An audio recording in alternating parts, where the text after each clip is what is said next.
Thomas, how are you, my friend? So I am sitting with Thomas, who is the facilitator and the founder of Sounds of Light, which is a sound healing mystery school that I have been interacting with for many years. Thomas, I want to first introduce the fact how I met you, because I find that very interesting. If you remember back then, Oh yeah. we were sitting in Costa Rica, and you were whatever, you're you, and you look like an alien. And um, you were like telling me that you brought this frequency device, a spooky too. And I happened to be traveling with the exact same thing, and I thought, wow, how many people in the world are actually like into this weird dynamic of frequency healing? And so I'm hoping that's what our conversation is going to be about this morning is using frequency, sound, geometry, all the things that I'm interested in that you have been teaching me and that we've been interacting with for a long time.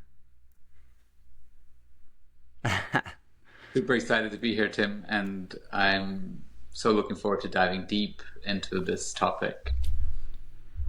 So I guess I'll just start off with an intro question. Why is sound and frequency important for healing?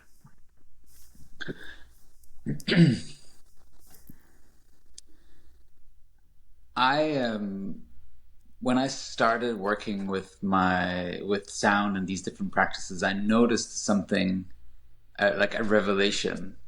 Uh, Maybe some of you can relate, and other people watching this can relate that sometimes you wake up feeling really funky, or something happens to you that makes you contract or um, gets you off balance.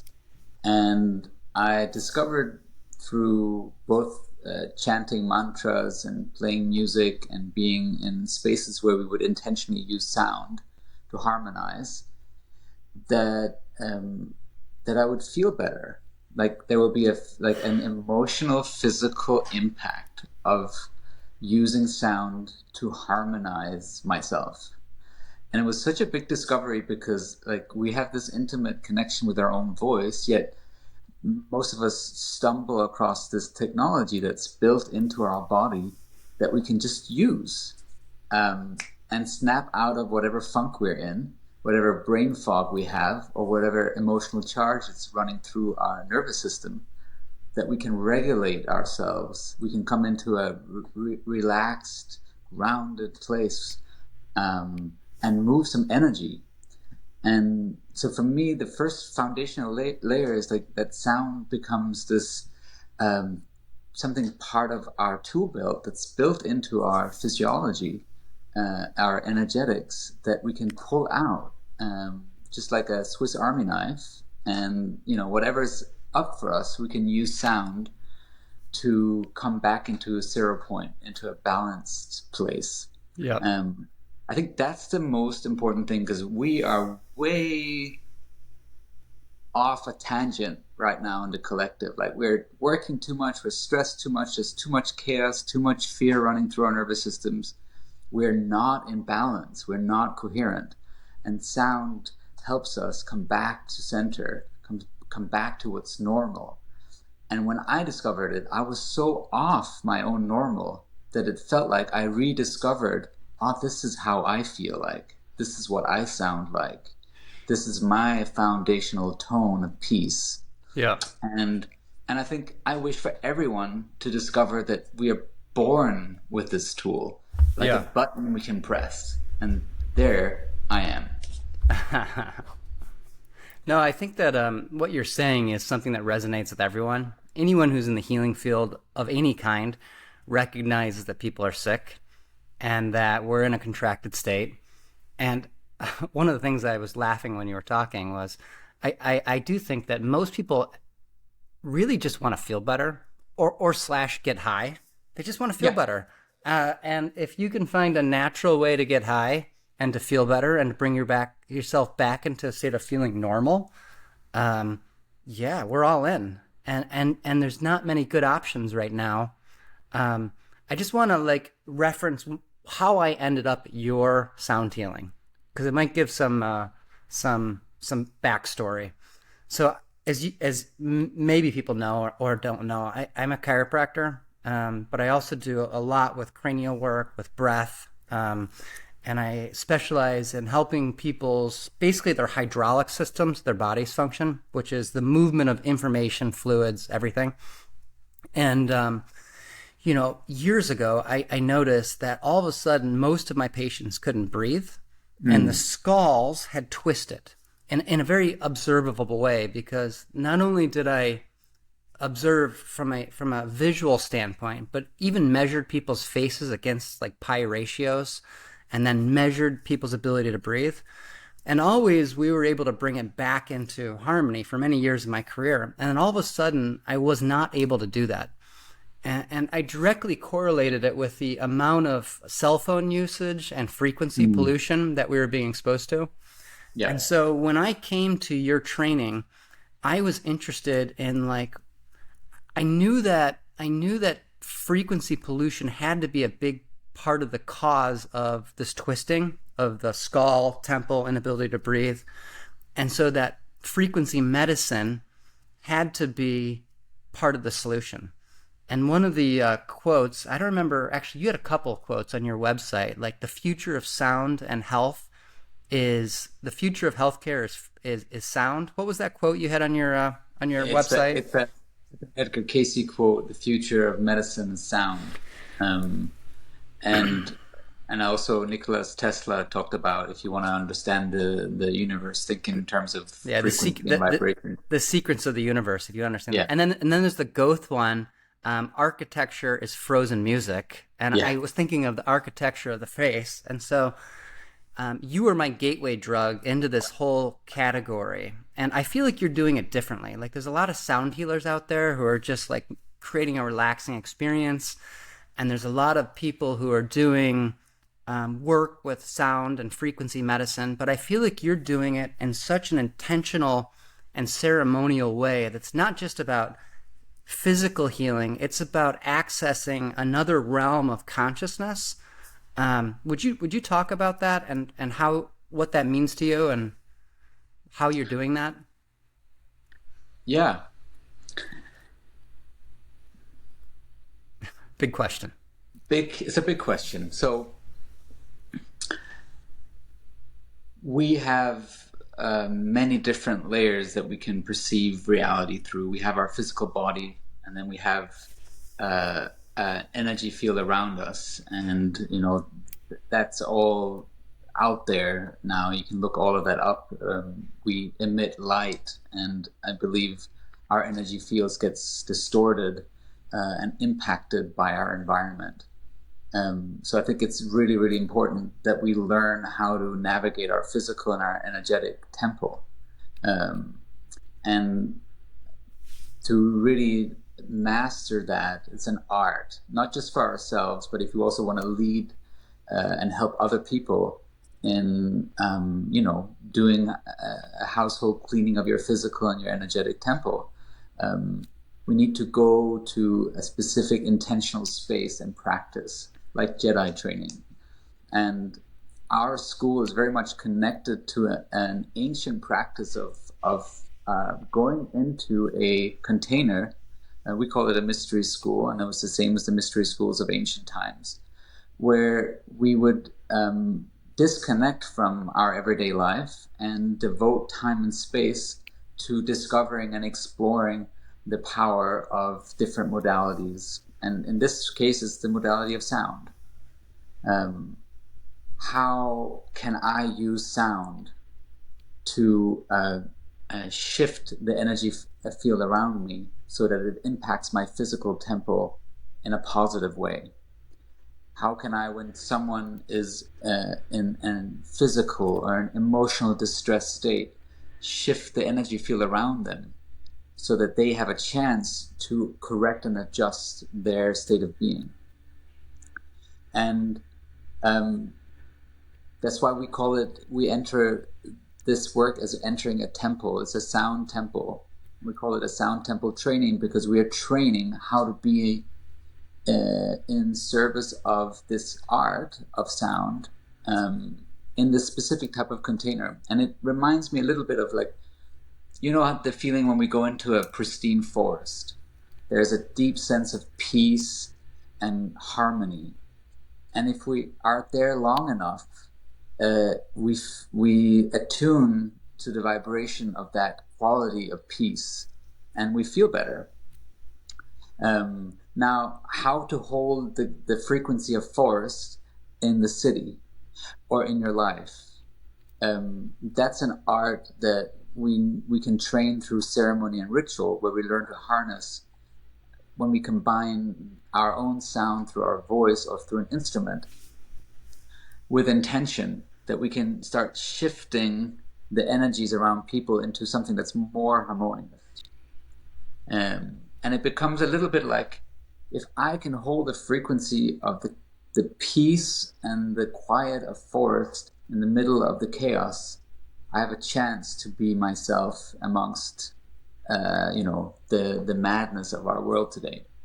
And I can be more of service. I can be more available to myself, my loved ones, my communities. So I'm gonna piece apart what you say, because you say a lot of things like really quickly. The first thing that you mentioned was the resonance, like with a forest. You go to a forest, you start carrying that frequency, and Mm-hmm. this is something that's fascinated me for a long time. That when people are essentially quote unquote stuck or in a state of dis-ease, that their core frequency there is that of chaos. Basically, it's not a organized harmonic frequency, and that's where disease lives. And when like you hit one tuning fork, I always thought this was amazing. And if you have the same tuning fork, it'll start to buzz. When you come into a container, um, true healing at its, we can talk about whatever technique you want, but true healing, however you get there, is coming back into resonance. Yeah. Um, and so the first question is, what is this is a big one. What is that resonance? Like, what are we in resonance with? What is the resonance of healing? Yeah. What is it that we're trying to connect with that is going to make us feel peace, connected, and actually result in physical healing? That's a really, really good question. And this is why um, I believe that we need to look back at our ancestors and look at the physical structures they would build for healers, like for healing.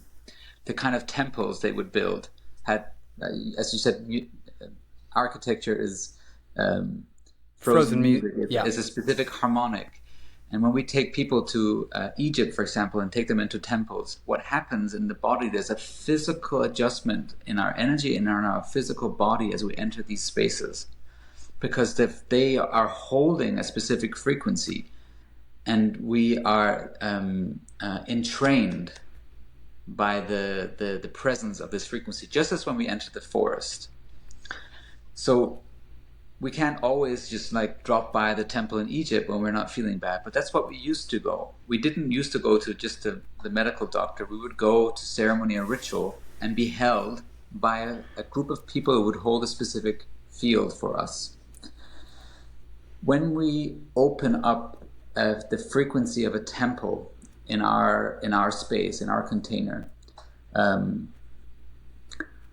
we are opening ourselves to something that's beyond this three-dimensional reality. And in many ways, what we're doing is, I don't know how to explain this other than this, that there is a vast intelligent symphony of energy orchestrated in, out in the wider cosmos. And we are antennas. And through intention and through vibration, we can connect to higher dimensional,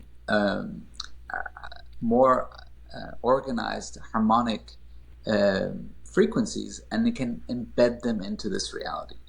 So if I'm singing with the intent to bring the light for the highest good for this person who's in the middle of the circle, along with a whole other group of people, we are weaving a highly super coherent field of energy into the space and giving that person access to a wider coherent field that they don't currently have access to. Would you? Um, I'm going to ask a and quick so question. it's an advanced form of cosmic field work. Yeah. We are in training to, like, the if you look at how a galaxy spins, it's a beautiful harmonic, and that's what we're tapping into, and it's embedded in our physiology, um, and it's innate. It's a knowing that we have access to. It's not something is though our training is much more of coming into a remembrance of, we know how to be in tune, and we know how to create harmonious fields, and by by by moving into into this ceremony with that intent, it also wakes up in us, and we can access those tools and that knowing in our body. That word that you just said, it wakes up. Would you call, when you connect with this greater field of universal intelligence, and awakening, because that's a term a lot of people use, Yeah.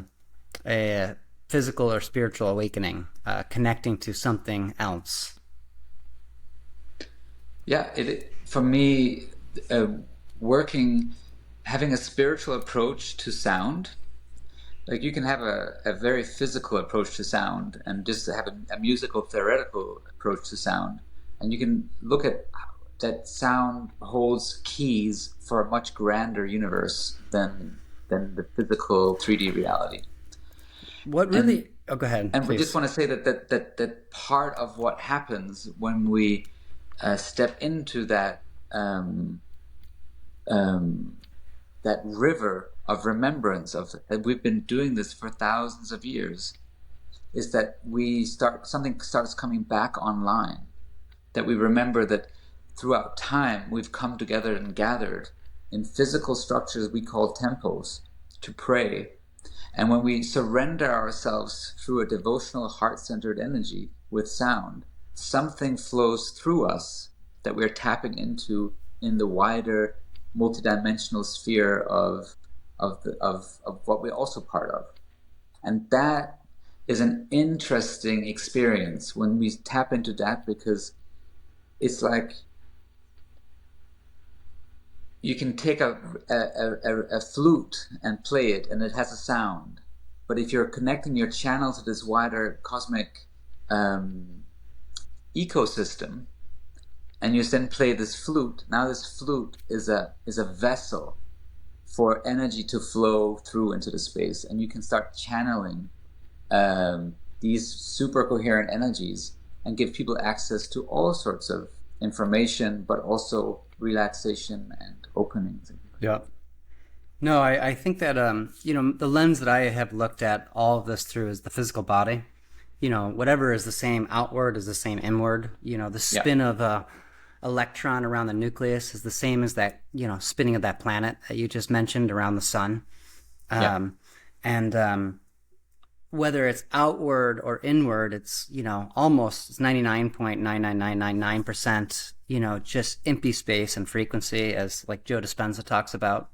yeah, And so I totally agree with you that, however we access, there was someone who I learned off of, and they said it almost doesn't matter the medicine that you have. It's how you carry that medicine, right? Like, whether mm, it's touch, chiropractic, playing the flute, you're if you're able to access, that realm of universal intelligence, you're able to often pierce through the blockage, and then once the blockage is open, the dam is released, and there's many ways of doing that.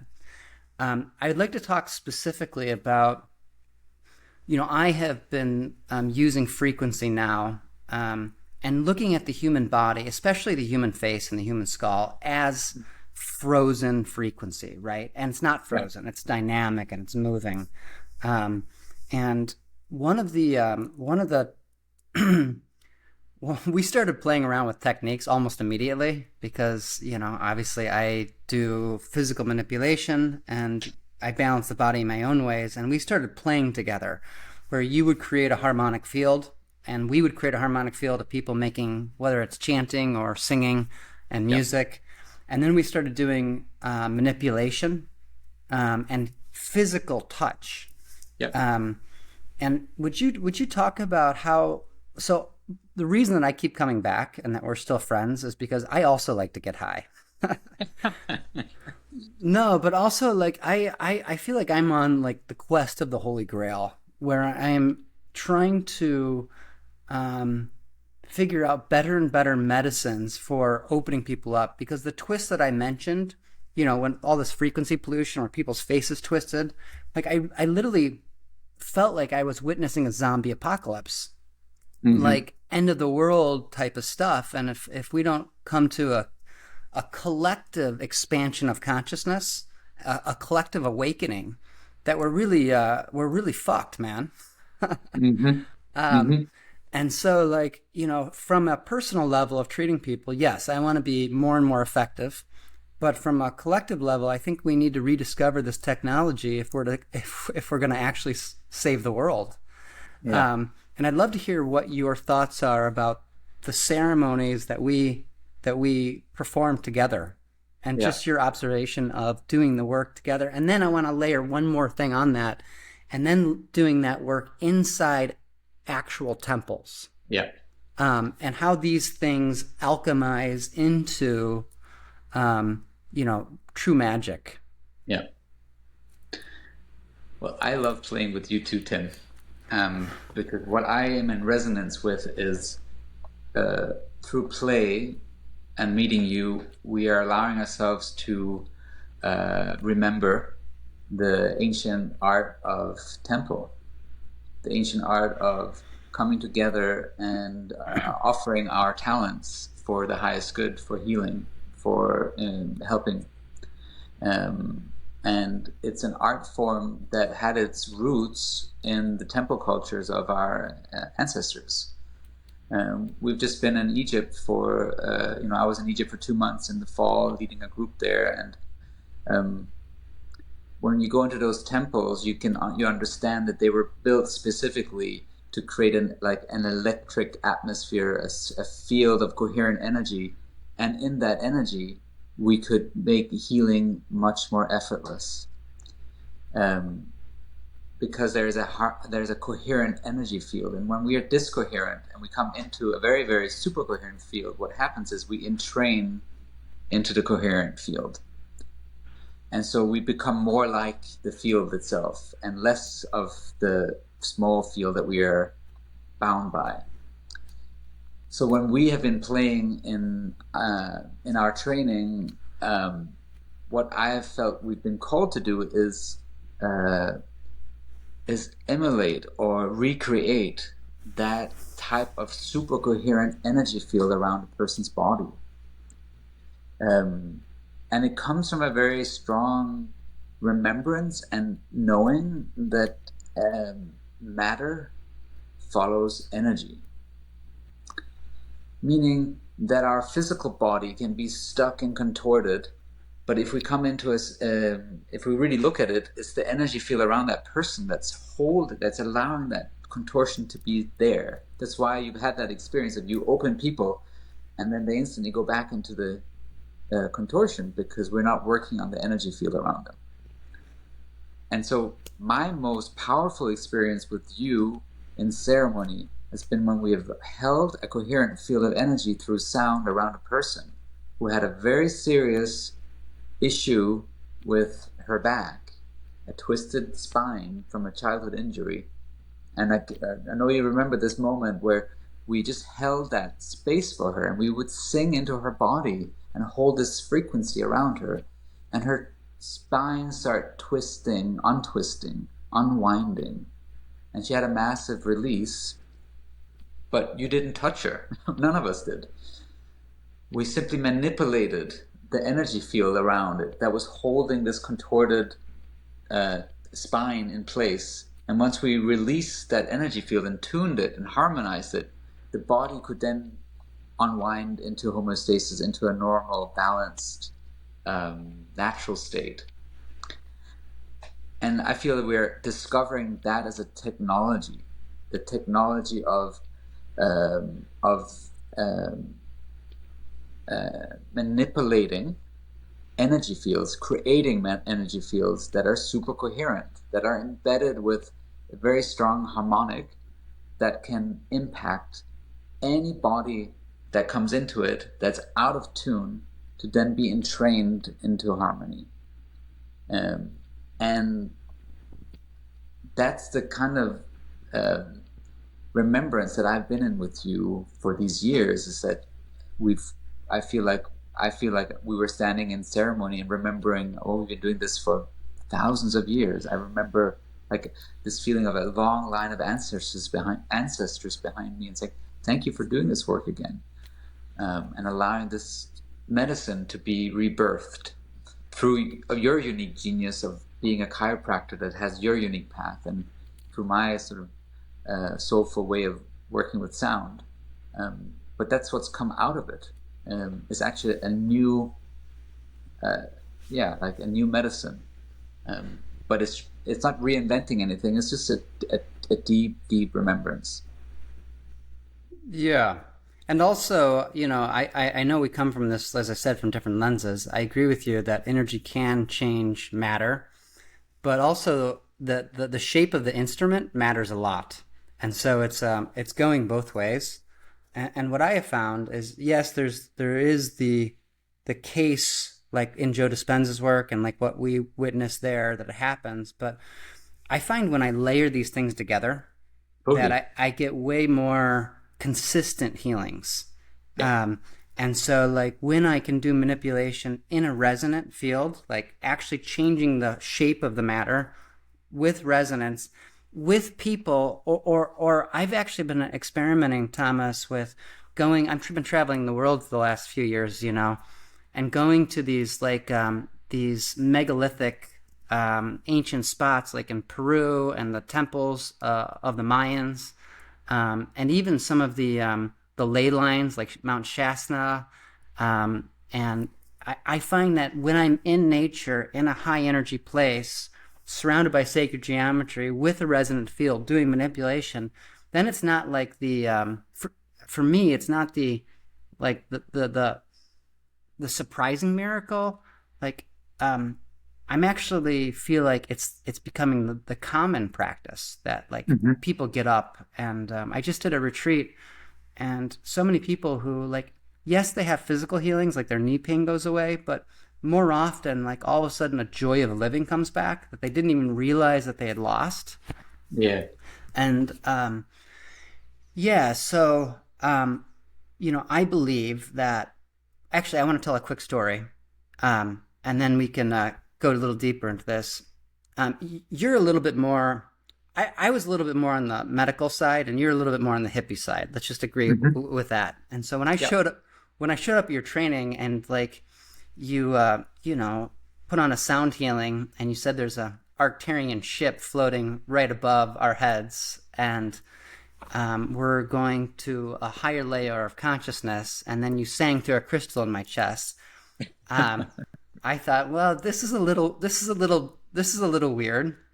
Um, and then, but then I actually began to understand, like, the same guy who said architecture is frozen music. He said that, like, science and soul work must mix.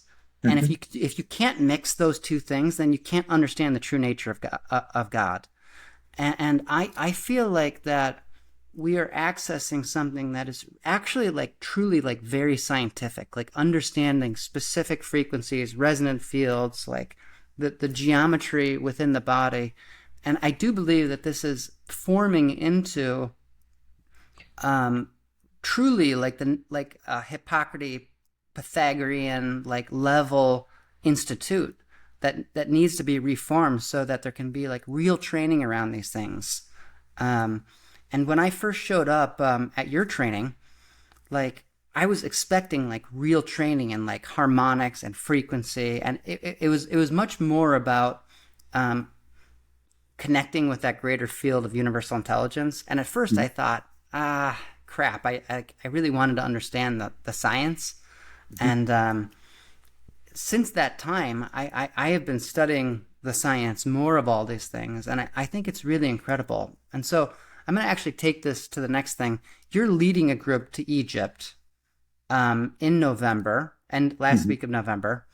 Um, and you're taking people to have them experience this high resonant field in these temples. Could you tell me a little bit about like this training and what you're doing and why each year you try to talk me into coming? Yeah. Well, our mission as a mystery school is to empower people to use sound to have to use sound as a healing tool for themselves first and foremost, to be able to harmonize themselves into peace and connection and move energy that's stuck for themselves, for their loved ones, in whatever daily life they have. And for those who really feel called to step into a path of service and devotion using sound as a modality, we are training people to be temple keepers and temple facilitators, to use sound as a modality to create these super coherent energy fields around people in ceremony, so that we can come into um, a more coherent, connected state to all of who we are, also our full multidimensional self. And when we go to Egypt, it's like a mixture of an Indiana Jones adventure and a deep sound meditation with our ancestors.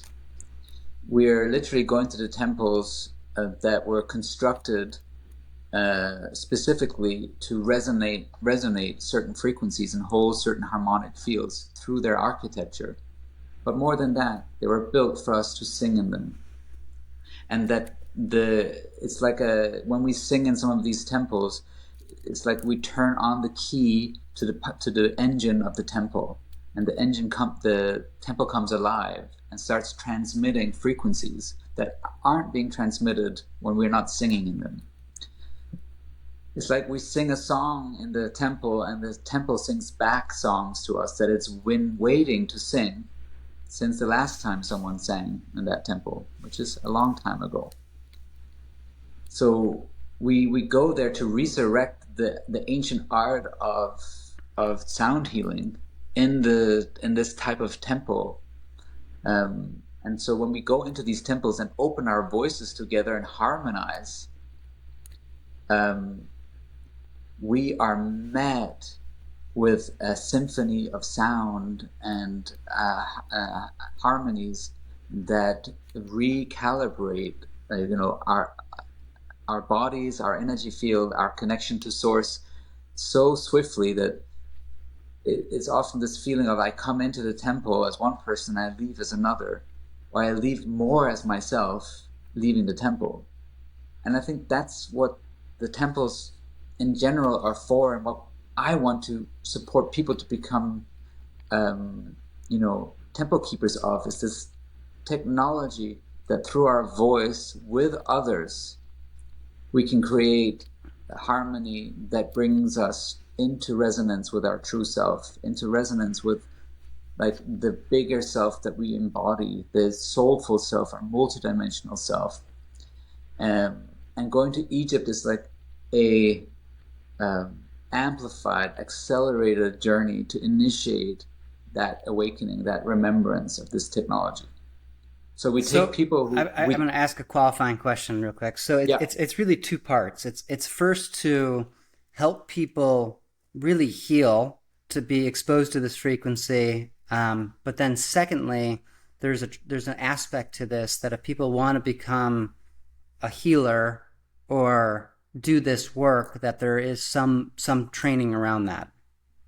yes. I mean, we have a training. We do it in Norway, and it comes back to where do we find some of the most powerful harmonic fields on this planet. We do that in nature. We do that in wild nature, where the frequency fields are uninterrupted by electromagnetic pollution and by cell phone towers and all of that. And we have a unique temple in the mountains in Norway where we train people to hold, to both create and hold and lead temple spaces with sound.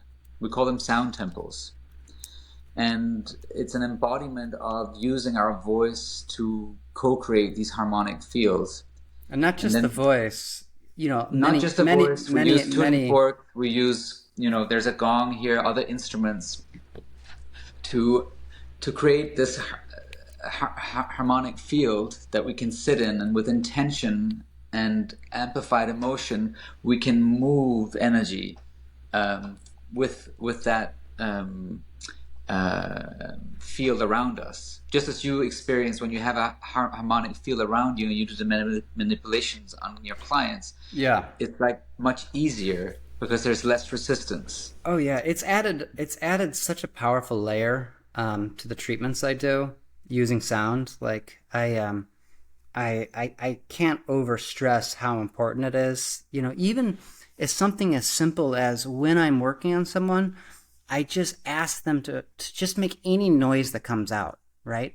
And Yeah, and that one change that I did took it to a whole nother level where I'll be working through a blockage that I find neurologically yeah, or in the lymphatic system or the acupuncture meridians, and they're holding it, right? And as soon yeah, as ask them just any sound that wants to come out, yeah, immediately laughter, tears, yeah, shaking, like it opens up a dam. yeah. And then from the other side, if when they go out of resonance, they're crying, they're screaming, do you know what I mean? If I can bring them back into resonance just with the sound of my voice, Mhm. then that has taken the healing work to, if nothing else I learned from you, just that tip and that tool. And then obviously, I do most of the work now when I work on people with at least one other person there. Because I find that if that person helps get on the other side of the physical blockage and create a resonant field, then Mhm. it takes it another level. And so, yeah, I think that there's so much for anyone in any profession within the healing realm that they can learn. And there's something to be learned always. Exactly. And I think the part of our mission, of course, we have this invitation uh, that our um, core purpose is to support you in awakening the healing power of your voice. And we introduce you to certain practices, vocal practices, and sound practices, and ritual practices, and temple practices that allow you to tune yourself constantly back into harmony. And I believe deceased will have a hard place to live if we are in a super harmonious state. And I believe sound has an important role, along with other modalities like how we eat, how we interact in life, and what kind of stressors we take on. But imagine we all had this superpower that we could wake up in the morning and sit down and spend 5 minutes sounding all the like dust off the body and the energy field that we are sitting in just through our own voice and harmonizing, and then we feel more clear and open. If we all did that every day, we would create more harmony on this planet and more peace. So like our mission is to support people remembering that through our voice we have this healing tool where we can harmonize our own body, our own energy, our own heart into more peace, into more stability, into more opening. And sometimes you need to have that experience, through an awakening process of being in a ritual and a ceremony where you discover that there's something in your voice you haven't heard before. And what's different about our approach to voice, like what you're saying, like for example, allowing all the sounds to come out as they want to come out, whether it's through a sigh or a scream or whatever vibration that's stuck in the shoulder or in the skull. There's something that happens in the voice when we start praying or start being in a devotional energy. So like when we are together in ceremony and we let ourselves be sung, um, something powerful happens. Um, and it's like something opens us and we become these vessels for these larger energies to move through the space. And that is something that's beyond like a physical vocal technique.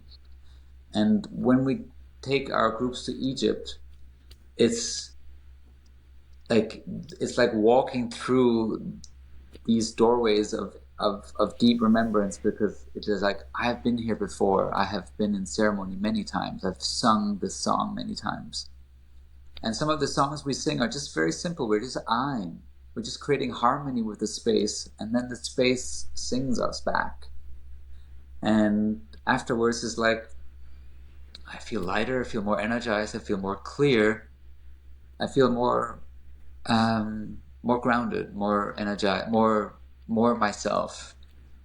Yeah.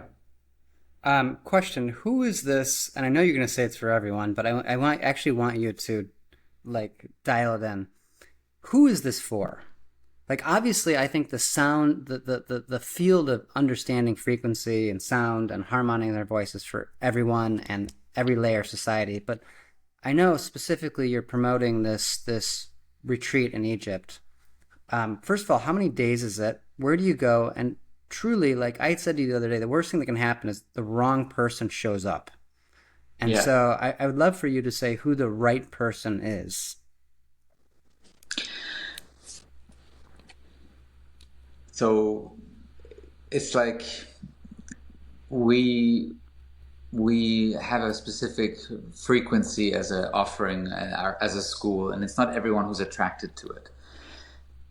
In general, it's all our offerings, including our temple training, sound temple training in Norway, are for people who are ready to go deep with themselves, who are ready to really face the wider soul journey of like waking up to who I'm really meant to embody in this life, and walking the path of the initiate of going to the ancient temples in Egypt is not for the faint of heart.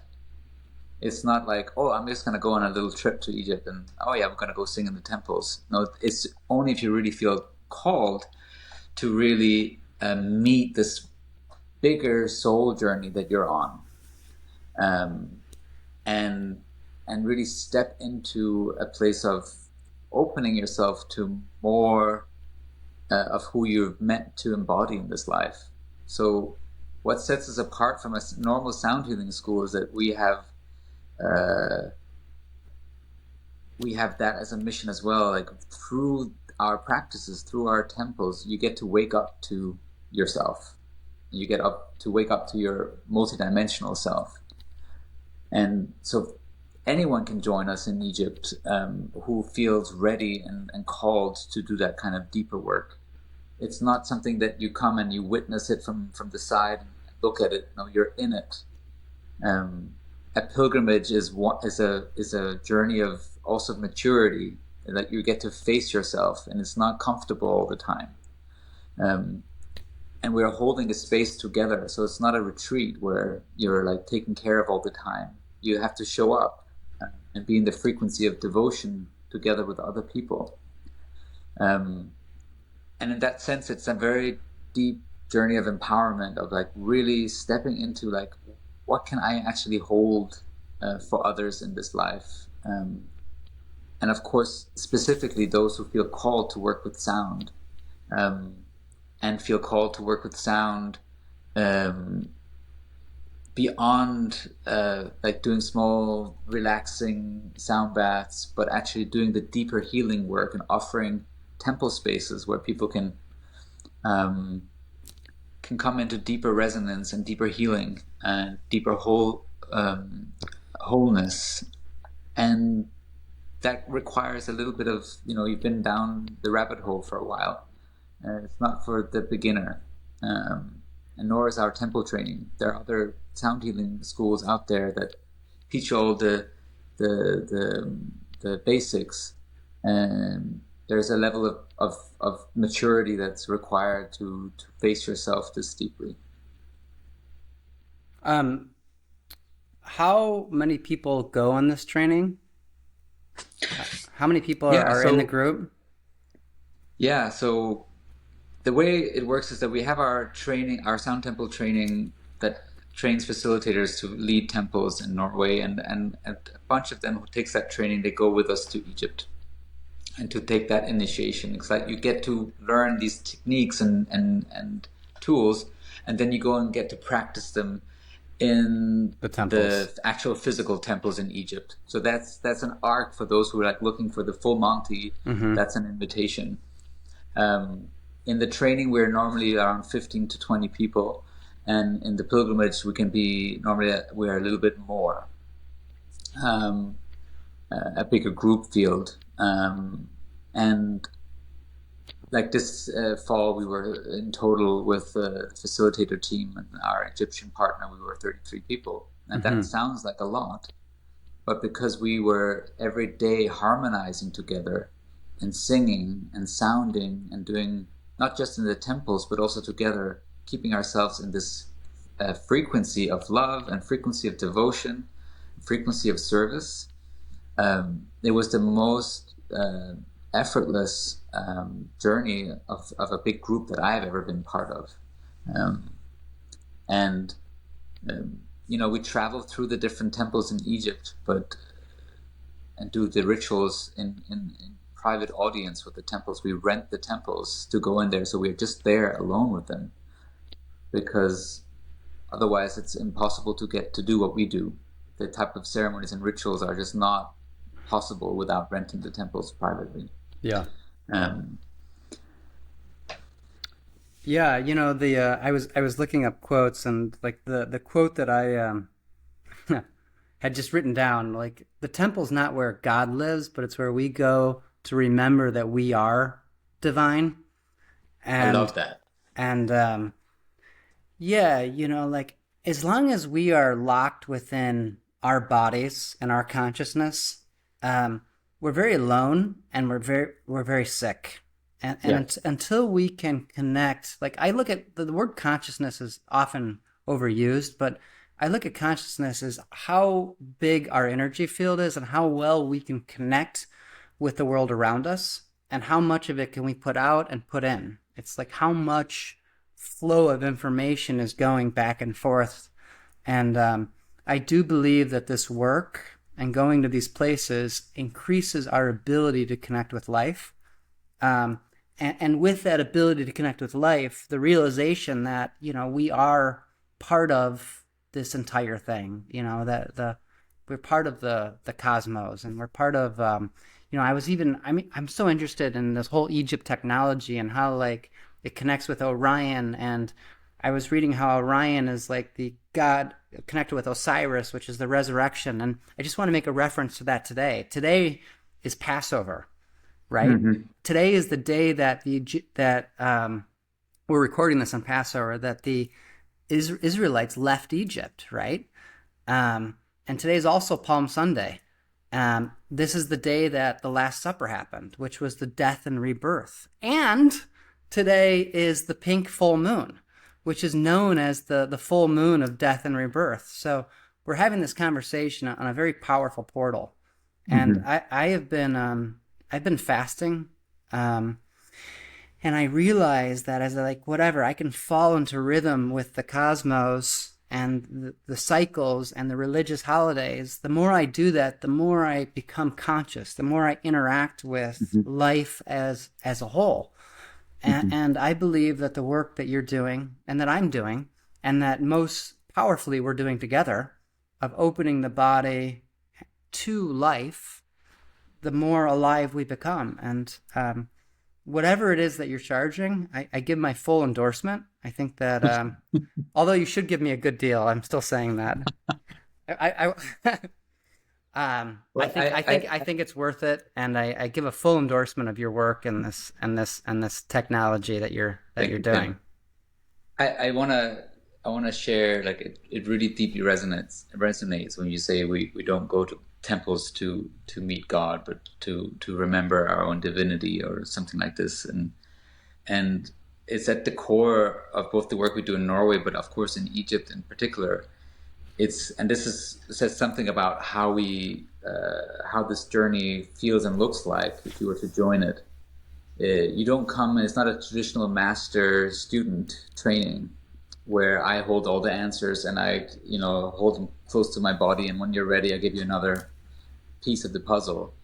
Um, we get to be in the mystery and in the remembrance and in the awakening, which has been what we've been experiencing. Like we remembered certain ways of approaching healing by playing together and then remembering, oh, maybe we try to do it this way, and then something new happened. And that we all, like part of my um, quality stamp of my own work is that are people learning how to learn from their own experience, and are they able to tap into higher and higher states of consciousness in through their own channel, and so they become their own source of wisdom, their own source of mastery, and if they experiment and put themselves into practice, they will continue learning and growing. And that's very true when we take people to Egypt, because the temples themselves are like supercomputers or super hard drives. They're full of coded information.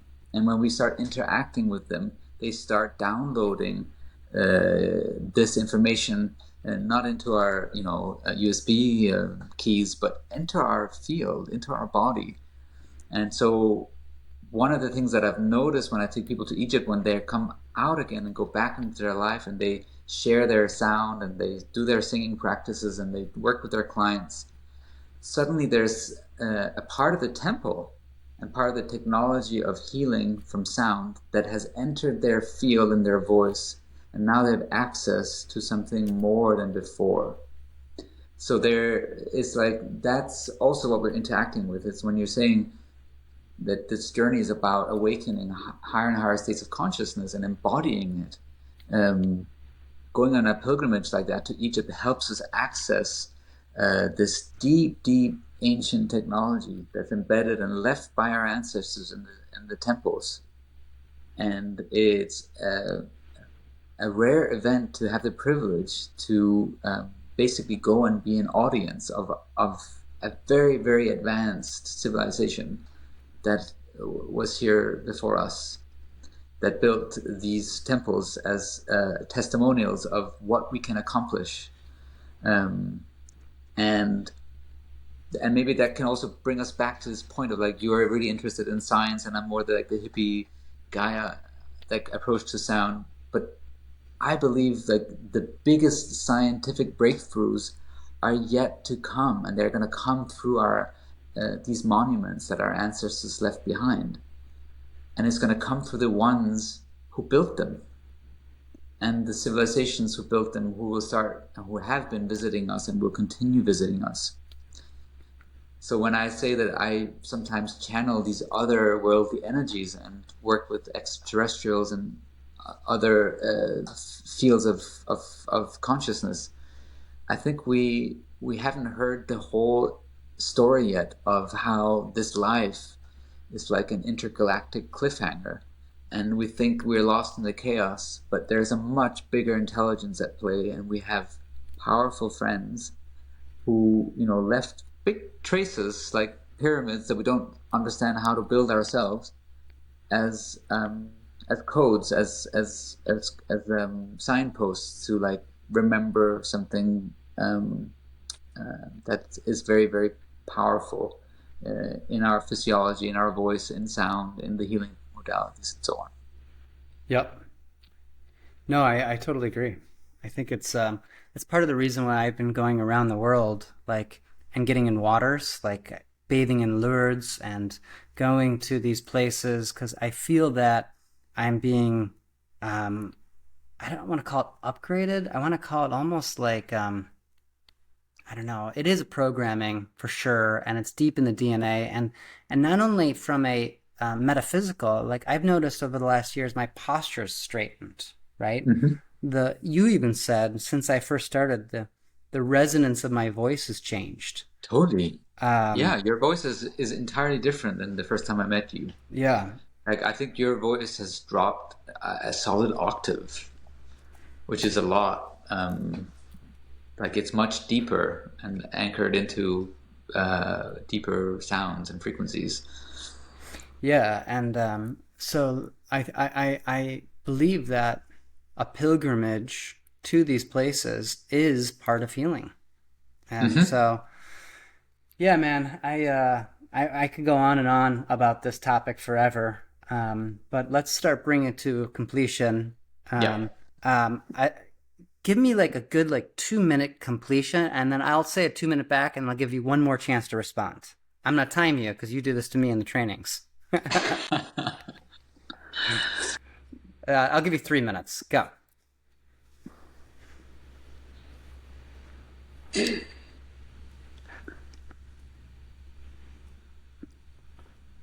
Well, I really um, just want to invite anyone watching this to start playing with the power of your voice. Go into the forest and stand up against a tree and hum with your eyes closed and see if you can melt into the harmony around you and see what happens. See what happens if you're not having a good day and then you hum again and remember the feeling of being in that forest. And start playing with that you're at built-in technology in your physiology that can retune you at any given moment. That's my invitation to everyone to really play with that.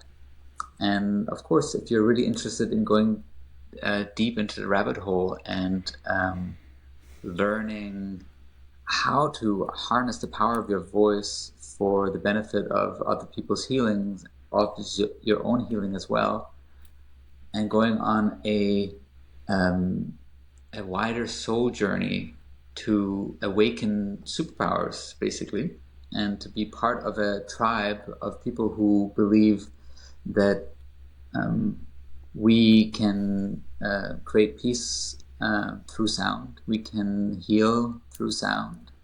Um, that we can hold each other in um, in resonance with our core soul frequency when we come together in these temple spaces and rituals and live lives that are richer because of it. Um, and that we can start putting in practices and rituals in our lives that are embedded in sound that make our lives easier, that make feeling good more accessible. And and then, of course, if you really want to go full Monty, join us in Egypt because it's going to be an amazing trip where you get to play your part in the puzzle. You get to be the one that maybe gets the a whisper of one of the temples saying they missed this part, and then you get to speak that out into the group field and be the one that holds that key. Um, and yeah, I wish everyone to rediscover this ancient technology that we are born with. Very good. And you did it in under 3 minutes. Thank you. No, yeah, just to reflect that back to you, I totally agree. And, it's hard sometimes when we are in, I'll start my own timer, when we're in a specific state to imagine being outside of that state, right? Mm-hmm. Like someone who's living in chronic pain doesn't even know what it's like to not be in pain or in a state of like whatever, depression or anger or disconnection in whatever form that comes. And one of the things that's impressed me, and one of the big takeaways that I've taken, is it doesn't have to take, you know, months or years. It can happen in an instant.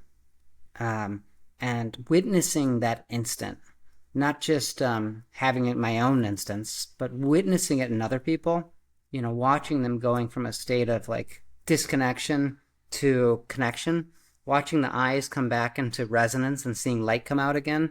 It's Mm-hmm. really the greatest joy of my life. And it's why that I do this work as well.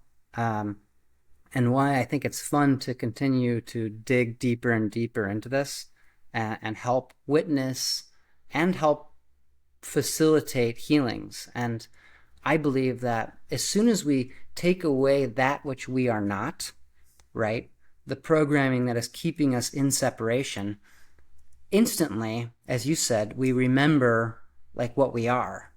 Hmm. And I think that these journeys, these pilgrimages, but not just selling Egypt, literally coming together with other people in genuine, real connection, most potently in nature, is such a powerful form of healing. And um, until this becomes the mainstream, that we are going to have a culture that's living in sickness.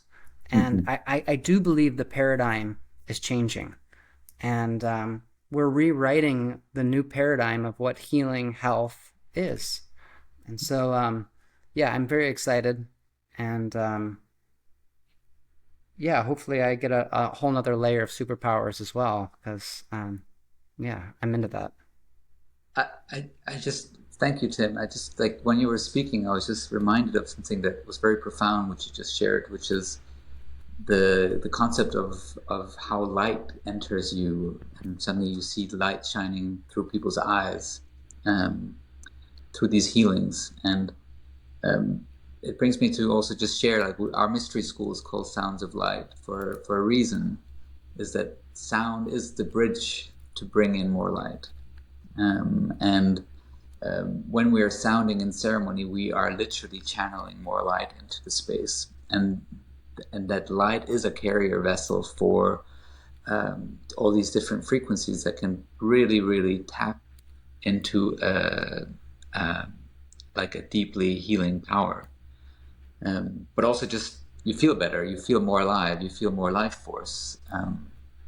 And I think the times today we've lost connection to the real source of where our light stems, and we're looking for it through our screens and through different forms of distraction. And it's time that we wake up to this, that we have access to an abundance of light, um, and that we need to rediscover that to actually be sane in this world today. And if we don't feed ourselves with that type of light, we become sick just by being in, in living in cities with so much electromagnetic pollution and bad food and all these things and stressors. So it's a curious time to be alive, and I'm just really excited uh, that fingers crossed, see you in Egypt, Tim. We can Yeah, play with the light in Egypt. yeah, yeah. No, it sounds good. Thank you for taking the time. It was good talking to you this morning. And however this video goes out, I'm sure information will be attached. Yes. Sending much love, Tim. Enjoy your day in Belize. The full moon, Passover, Palm Sunday, uh, moon. Yeah, Yeah. I'm excited for this one. All right, my Enjoy. friend. Talk soon. Bye bye. Much love.